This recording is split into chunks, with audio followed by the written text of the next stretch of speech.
Magandang gabi mga kabugto. Kukusiin na natin tong ating huling pusit para maluto na natin. Adubuhin lang natin para may pangulam tayo ngayon.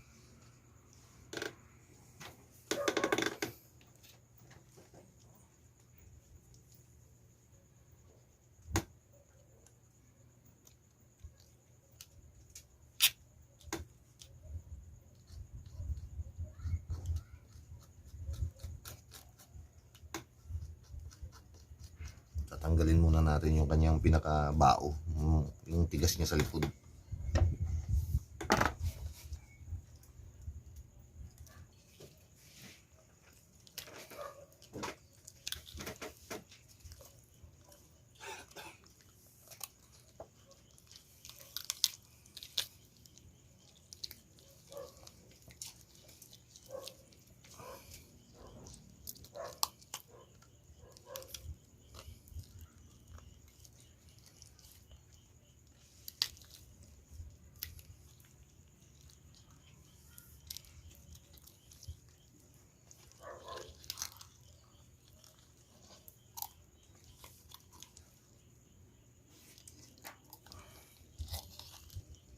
Yan. Pag natanggal na natin to, okay na. Itong isa, tatanggalin na rin natin.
Ito guys, itong ata nito, ito ang isa sa ginagamit ng ibang taga rito sa pag nagapanghuli sila ng tambakol o kaya yung tuna,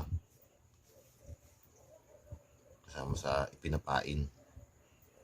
Itong ata nito, bagulan. Sa amin to bagulan, tawag ng iba naman dito sa gantong pusit, bagul. Natanggal na natin yung kanyang pinakabagol sa likod. Ito mga kabugto, ito yung ginagawa nilang minsan nilalagay sa kulungan ng mga lovebird. Kung kinakain din to ng lovebird, itatabi natin, baka sakaling may mga ilangan ibibigay natin. Gayatin natin ito guys, ang mga kabugto ng pang adobo.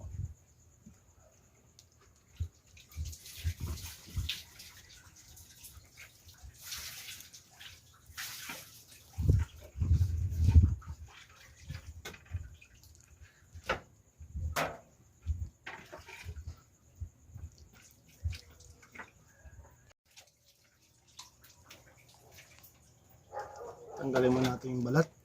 Medyo makunat pala.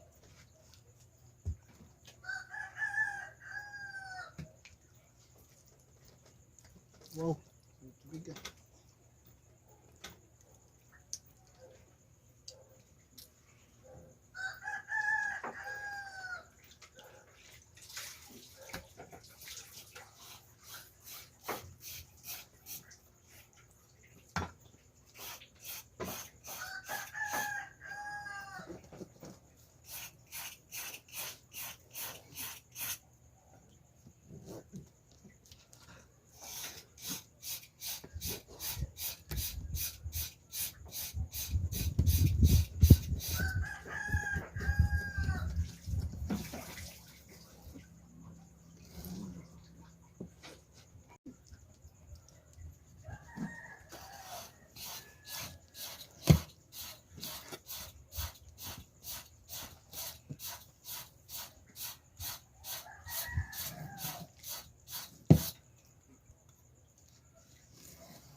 Ito.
Tingnan nyo guys ang mata oh.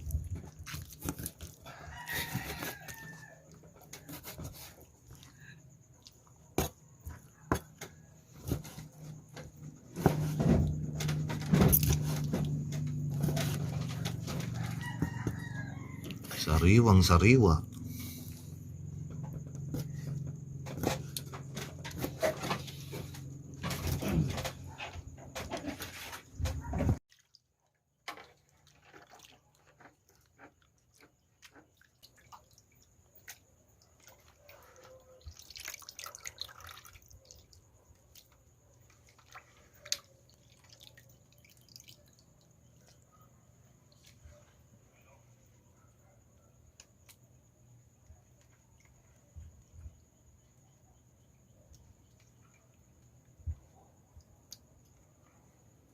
Mga kabugto, magluluto na tayo. Itong ating mga ingredients magluluto.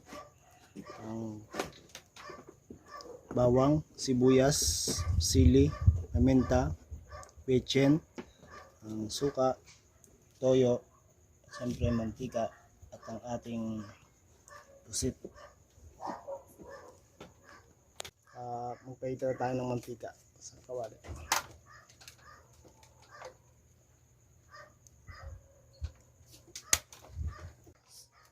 Bigyan natin ng bawang. Bigyan natin ng sibuyas.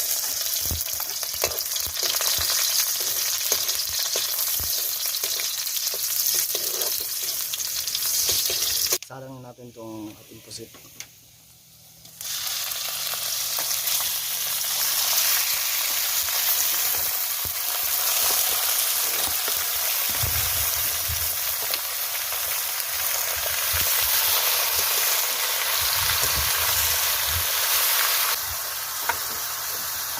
Ang paket.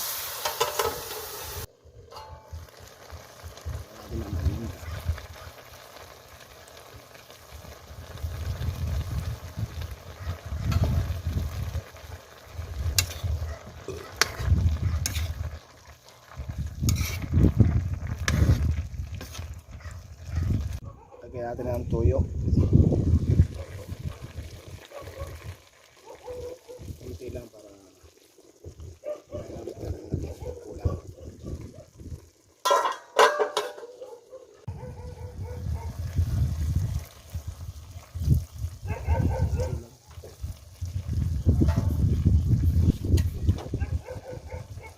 Lagyan natin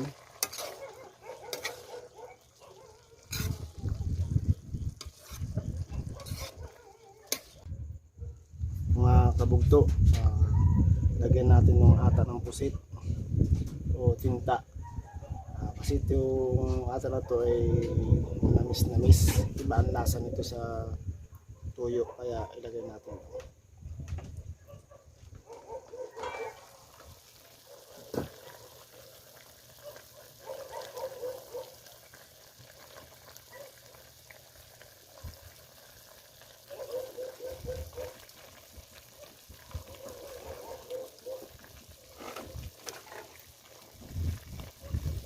Haluin natin. Lagyan na rin natin ng asukal.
natin guys.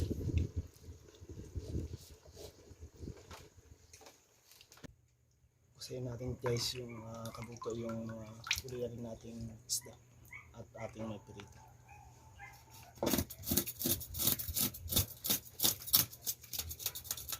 Ayan ito ang mantika.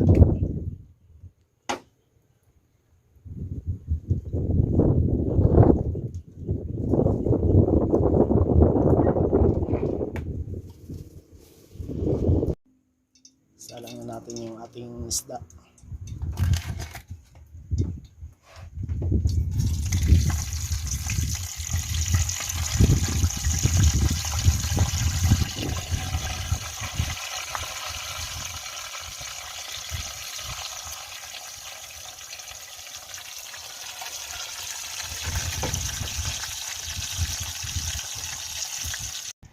Hangoy na natin yung ating isda.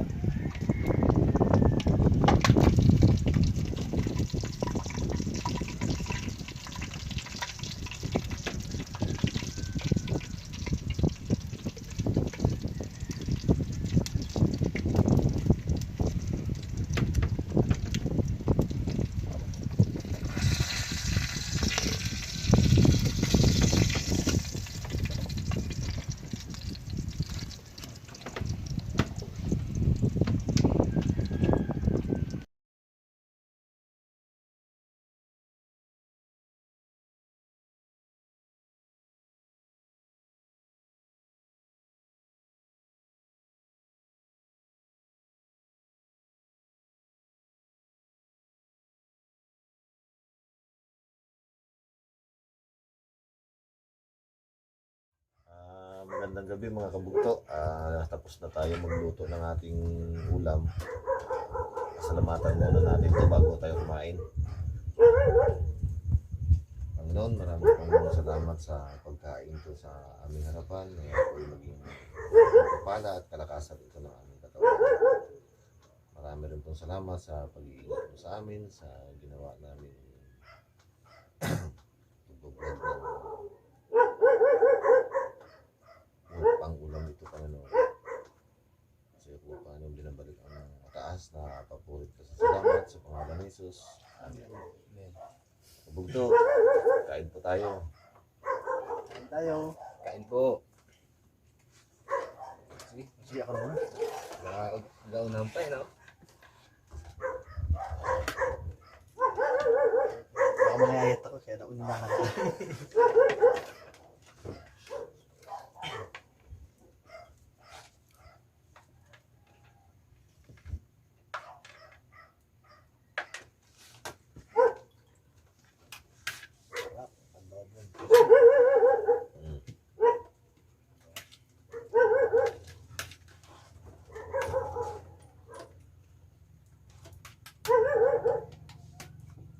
Kaya ba po sir? Siyempre. Kaya ba din kain po sir? Pugita nga, kain siya. Pusit pa. Kasi kala ko bawal na sa ito. Hindi na pala. Hindi na bawal sa iyan. Hindi na binabawal ngayon. Ngayon lang ulit mga biyawal ko pa. Bawali ko pa.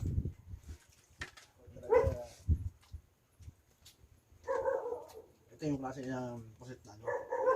Matamis-tamis na ano. Matigas ang ulo. Bagulan ko eh. Bagulan nga talaga. Pangalan pa lang. Pagod siya. Oo. Kami ayahay lang eh. Pagod siya wala sa taas. Hindi nga ako iyak sa ano. Sa itong ipon. Kaya sa susunod, maglangoy-langoy ka na lang. Wala lang ako. Oo. Kami na lang andun sa bangka. Kayo lang yung mag-ayahay no. Exercise mo pa, no? Hindi kayo makahuli pag kayong nasa bangka eh. Tamo kami sa bangka, nakahuli kami. Hindi gusto namin makita. Ayun, kita namin eh. Parang gusto niya payatin ako. Pero sayang yung isa. Kung hindi nakatagtag. Malaki-laki rin sana yun.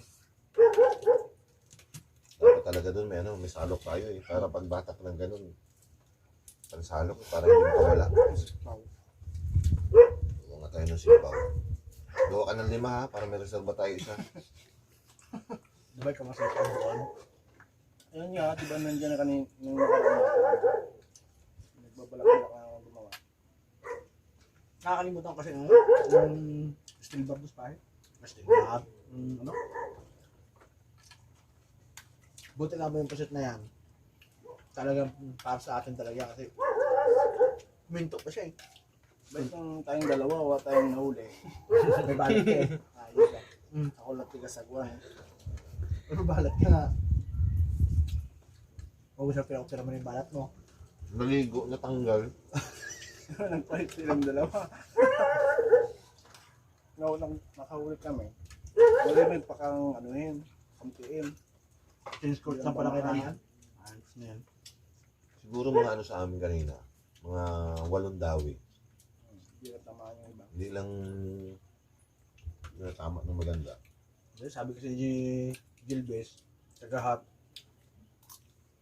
na diretso pa daw kami sa ano, ay balik.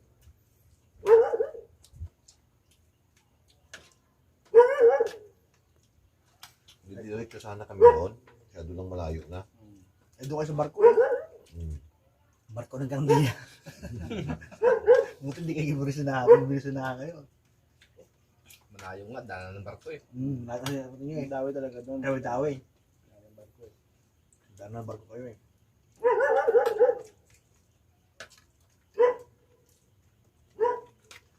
Kagabi doon sa... Kagabi.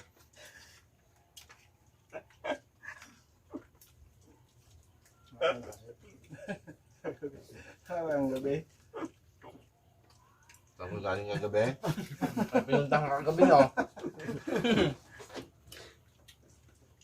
Parang hindi tayo magkasama doon ha. May kagabi ka pa. Nagtren-trenan ako. May bandakan pala yun. Nagtren-trenan ako. Bintang-binta to eh. Naku, kadami ng pasikabog Dolores. Nagtren-trenan ako kagabi. Pamain daw, pamain.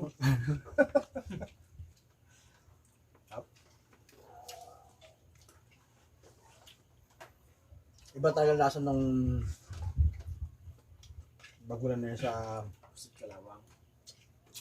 Hindi naman Pusit Kalawang yun, Palutan. Hindi kasi iba yung tawag yun. Sabagay. Yung iba, pusit kalawang ang tawag. Batangas, kanun yun, no? Pusit Kalawang. Pusit kalawang. Dito sa atin ay... Nung nagdayo kayo ng Batangas, anong tawag nila na yan ang pusit? Yung Bansutan din. pansutan din ang tawag. Ito sa kanila. Yun, hindi ko alam. Kung tawag Kasi- nila dyan. Ano to eh? Ang tawag ng iba dyan sa Batangas, bagul. Yung pusit daw na may bagul. Sa parteng Bisaya naman po, ang tawag nila dyan, bagulan. Iba rin yung kalambutan. Iba rin yun. Pero itong pinamatigas ang ulo. Oo, pinakamatay sa ulam, bagulan yan eh. Ayos sumunod. Kalambutan, mabait, no? Lambot eh. Ilan dawi kayo? Ilan dawi? Walo ata na. Walo. Walo. So yan mabait. Matama yan. Buti nga, bago naputol ang galamay niya, nasa taas na. Yung isa, sa baba pa eh. Kaya nakawalan. Sayang ngayon. May bagulan niya eh. Tigas ulo niya, no? Pero yung baon niyan, yan yung ano, yung nakikita lagi sa lovebirds na tinutukotokan ng lovebirds. Sabi din namin yung ano, yung nagapang ano rin. Dalawa yung salubong namin. Lapit yung tanong niya. Sabi ko ulit, pagputang niya, isang tao lang. Tapos yung bansa-bansa pa. Pero dalawang tao yung isang bangka. Sa bawal sa gawanan. Yung dalawa yun, salubong namin yun. Tanong niya rin eh. Kala niya kayo eh. Eh, yan pala sila. Oh. Yan pala sila. Yan pala gawin taluhan yung nag-sila. It's a prank pala. Frank pala. Tap. Lambot ng laman. Tapos yung tinta niya, matamis-tamis lang lasa. Ayos.